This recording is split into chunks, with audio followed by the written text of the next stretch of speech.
تیمم کی برکت اور رسول اللہ صلی اللہ علیہ وسلم کی 5 عظیم خصوصیات۔ یہ واقعہ اسلام کی تاریخ کا ایک ایسا خوبصورت موڑ ہے جہاں ایک بیٹی کی پریشانی پوری امت کے لیے رحمت بن گئی۔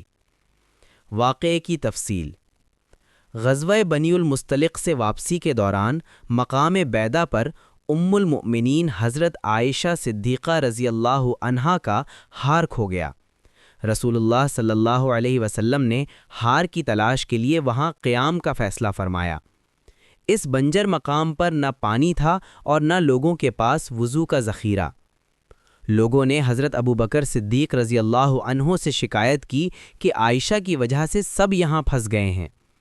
جب حضرت ابوبکر اپنی بیٹی کے پاس آئے تو رسول اللہ صلی اللہ علیہ وسلم حضرت عائشہ کی ران پر سر مبارک رکھ کر آرام فرما رہے تھے۔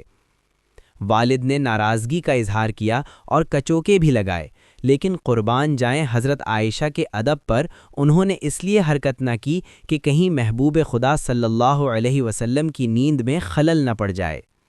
اللہ کی رحمت کا نزول: جب صبح ہوئی اور پانی میسر نہ آیا تو اللہ تعالیٰ نے آسمان سے سورہ مائدہ کی آیت تیمم نازل فرما دی۔ پس اگر تم پانی نہ پاؤ تو پاک مٹی سے تیمم کر لیا کرو۔ اس پر حضرت اسید بن حضیر رضی اللہ عنہ نے پکار اٹھا، اے آل ابو بکر، یہ تمہاری کوئی پہلی برکت نہیں ہے بلکہ تم تو سراپا برکت ہو۔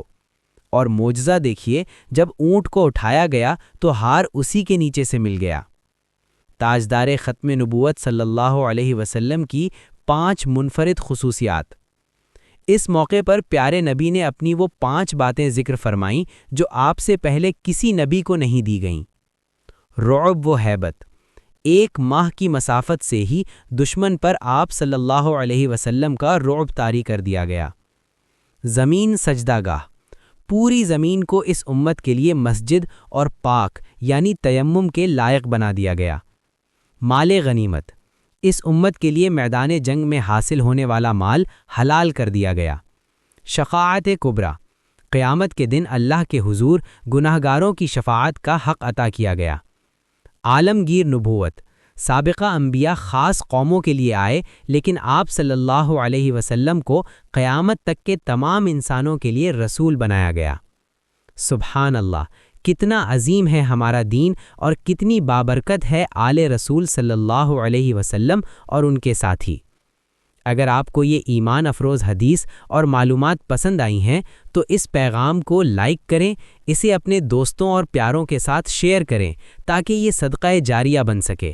مزید ایسی ہی دینی معلومات کے لیے ہمیں سبسکرائب یا فالو ضرور کریں۔